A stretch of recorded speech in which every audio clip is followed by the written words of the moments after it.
আমি ঘাটাইলটাকে কিভাবে দেখতে চাই মা বোনেরা, একটু 2টা মিনিট বলি।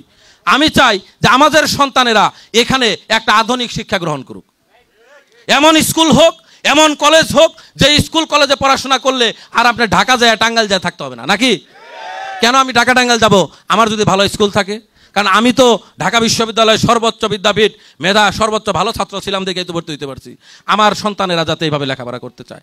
আমি চাই এই যে আমাদের বিস্তীর্ণ পাহাড়ি অঞ্চল, আমাদের আনারস চাষ হয়, আমাদের লেবু চাষ হয়, কলার চাষ হয়, ড্রাগনের চাষ হয়, আমরা যদি এইগুলাকে প্রিজার্ভ করে সুন্দর করে যদি এখানে মিল ফ্যাক্টরি করি, এইগুলার জুস উৎপাদনের ফ্যাক্টরি করি, তাইলে এখানে যত লোক চাকরি করব, ঘাটালের মানুষের চাকরি করবার আর কোথাও যাওয়ার দরকার আছে?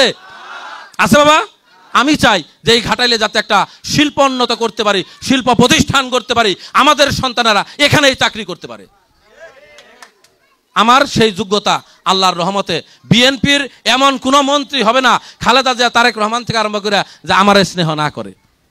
কারণ আমি আপনাদের সন্তান হিসেবে খুব অল্প বয়সে জেল জুলুম নির্যাতন কষ্ট করে এমন জায়গায় আসছি, নির্বাহী কমিটির সদস্য হয়েছি আজ থেকে 9.5 বছর আগে। বুঝেন তখন আমার বয়স আর কত ছিল, তাই না? তাহলে আমার ভালোবাসাই তো দিছে, আবার ভালোবাসা এত বড় দায়িত্ব দিছে। আমি আমার এই দায়িত্ব আল্লাহ রাব্বুল আলামিনের দরবারে বলি যে যেই ওয়াদা করি সেই ওয়াদা যেন পালন করতে পারি, আর এই যে দায়িত্ব, এই আমানত আমি যাতে আপনাদের পাশে থেকে রক্ষা করতে পারি, এটুকুই হচ্ছে আমার দায়িত্ব। এই কথা বলে আমি আপনাদের কাছে বলবো যে আমরা জাতীয় দল বিএনপি আগামী ফেব্রুয়ারিতে একটি জাতীয় নির্বাচন ইনশাআল্লাহ অনুষ্ঠিত হবে। যেই নির্বাচনের জন্যে, যেই গণতান্ত্রিক অধিকারের জন্যে 15টি বছর আমরা লড়াই করেছি, সংগ্রাম করেছি, সেই নির্বাচনে প্রমাণ হবে এই বাংলাদেশ থেকে যে ফ্যাসিস্টরা বিদায় নিয়েছে তারা আবার ফিরবে কিনা, এই বাংলাদেশ ভারতীয় আধিপত্যবাদের হাতে আমরা দিব নাকি ইসলামী মূল্যবোধের চেতনায় একটি গণতান্ত্রিক সরকার আমরা বাংলাদেশে প্রতিষ্ঠা করব। এই ইসলামের নাম নিয়ে কিন্তু আপনাদেরকে বহু মানুষ বিভ্রান্ত করবে। যারা হাসিনার আমলে ওই আওয়ামী লীগের প্রতিটা ইলেকশনে যারা নির্বাচন করছে, তারা কি বাংলাদেশের ভালো চাইছে?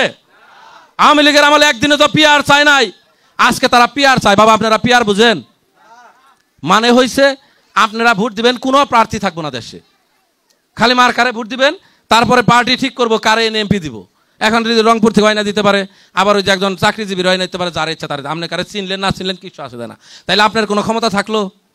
আপনার ক্ষমতা থাকলো? আর আপনি যাকে ভোট দিবেন তাকে দেখা, তার চরিত্র দেখা, তাকে দেখা ভোট দেওয়া তো আপনার দায়িত্ব, নাকি বলেন বাবা? তো ওইটা হচ্ছে নির্বাচন পিছানোর একটা ষড়যন্ত্র। এগুলা ভারতীয় ষড়যন্ত্র, যে ভারতীয় ষড়যন্ত্রের মাধ্যমে এই বাংলাদেশকে সব সময় পিছিয়ে দিতে চাই, সেই ষড়যন্ত্র। সেই ষড়যন্ত্রে আমরা পা দিব না। আমাদের বাড়িতে আইসা বলবো যে কি কয়, বেহেশতের টিকিট দেয়, হ্যাঁ কয় এই মার্কার ভোট দিলে আপনারা বেহেশতের আল্লাহর কাম করবেন। আরে ভাই এটা কোনো কথা? বেহেশত দুজক তো নির্ধারণ করবো আল্লাহ রাব্বুল আলামিন, রোজ হাশরের ময়দানে নির্ধারিত হবে, নাকি? সেদিন তো সকল নবীর আসলো ইয়ানফসি করবো, নাকি? তাহলে আগে যদি কেউ টিকিট দেয় ইয়ানফসির দরকার আছে?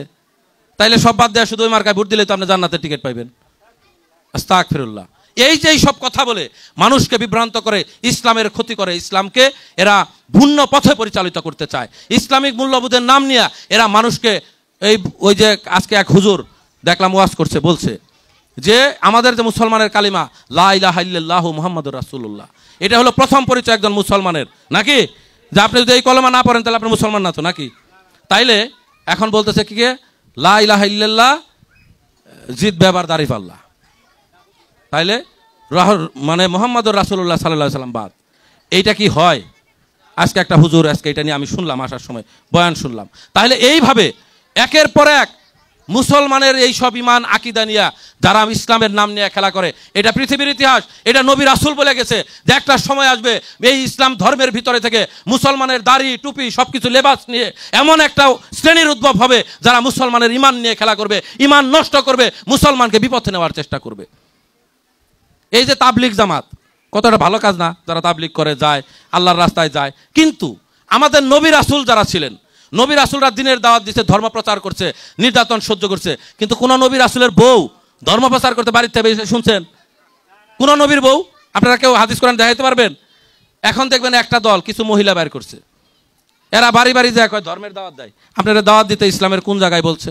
আসলে এরা ধর্মের দাওয়াত দিতে যায় না, এরা ওই পার্টির সুবিধাভোগী লোক, তারা ভোট চাইতে যায়, তাদের প্রধানই হচ্ছে ক্ষমতা, তারা ক্ষমতায় যেতে চায় ইসলামের নাম নিয়ে। এটা কি ইসলামের নিয়ম আছে এই মহিলাকে বাড়ি বাড়ি পাঠায়? হ্যাঁ, কাজেই এই কথাটা এই কারণে বললাম যে আমি ব্যক্তিগতভাবে ইসলামী অনুশাসনের মধ্যে জীবন পরিচালনা করি।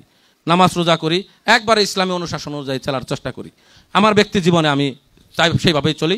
ধর্মীয়ভাবে আমরা আমাদের ইমান নিয়ে আমরা ধর্ম পালন করব, কিন্তু ধর্ম নিয়ে রাজনীতি করব, ধর্মকে নিয়ে মানুষকে বিভ্রান্ত করব, এই সুযোগ আপনারা কেউ কাউরে দিবেন না, দয়া করে আল্লাহর হস্তে আপনারা দিবেন না। আমরা এই বাংলাদেশে বিএনপির হাতে ইসলাম নিরাপদ, বিএনপির হাতে গণতন্ত্র নিরাপদ, বিএনপির হাতে এই দেশের ইসলামী মূল্যবোধের চেতনা নিরাপদ। এটা আমরা বারবার প্রমাণ করেছি। আমাদের নেতা শহীদ রাষ্ট্রপতি জিয়াউর রহমান সংবিধানে বিসমিল্লাহির রহমানির রহিম সংযোজন করে গিয়েছিলেন, যে আল্লাহর নামে শুরু করিলাম, তাই না? কাজেই আমি বাবার আপনাদেরকে অনুরোধ করব, আমার মায়েদেরকে অনুরোধ করব, আগামী দিনে সকল ষড়যন্ত্রকে পদদলিত করে এই বাংলাদেশকে ভারতীয় আধিপত্যবাদের শক্তির হাত থেকে ইসলামী মূল্যবোধের চেতনার বাংলাদেশ বিনির্মাণের জন্য, আধুনিক বাংলাদেশ বিনির্মাণের জন্য, আপনার সন্তানের জন্য, আপনার সন্তানের ভবিষ্যতের জন্য, এই বাংলাদেশের ভবিষ্যতের জন্য একটিবার ধানের শীষ প্রতীককে বিজয়ী করার মধ্যে দিয়ে আপনারা প্রমাণ করবেন এই বাংলাদেশ তৌহিদি জনতার বাংলাদেশ। কোন প্রতীকে মায়েরা বাবারা, কোন প্রতীকে? ইনশাল্লাহ মার্কা কি? এই ধানের শীষ মার্কা হচ্ছে আগামীর বাংলাদেশের মার্কা। যেই ধানের শীষ মার্কা নিয়ে আসবে, আমি আপনাদের কাছে আজকে বক্তব্য দিয়ে গেলাম, আমিও যদি না পাই, ধানের শীষ মার্কা যে পাবে আপনারা তাকেই ধানের শীষে বিজয়ী করবেন। আমরা সকলে ঐক্যবদ্ধভাবে ধানের শীষকে বিজয় করব। তার কারণ এই দলকে যদি রক্ষা করতে হয়, এই দেশকে যদি রক্ষা করতে হয়, ধানের শীষের বিজয়ের আর কোনো বিকল্প আমাদের সামনে নাই।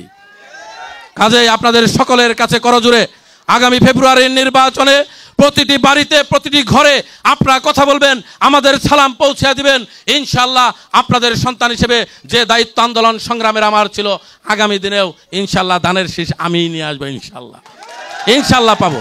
আপনাদের যদি দোয়া থাকে পাবো, এবং আপনাদেরকে সাথে নিয়ে বিজয়ও আমাদের অর্জিত হবে, হবে না মায়েরা? হ্যাঁ। আর এইটুকু শুধু আপনাদের কাছে আমার জন্য দোয়া চেয়ে গেলাম, যে এই যে কথাগুলো বললাম, আল্লাহ রাব্বুল আলামিন আমাকে যেন আমার এই ওয়াদায় সচল রাখে, এই ওয়াদা যাতে আমি পালন করতে পারি, সেইটা যেন আল্লাহ আমাকে সেই জায়গায় রাখে। এই দোয়াটা আমার জন্য আপনারা করবেন।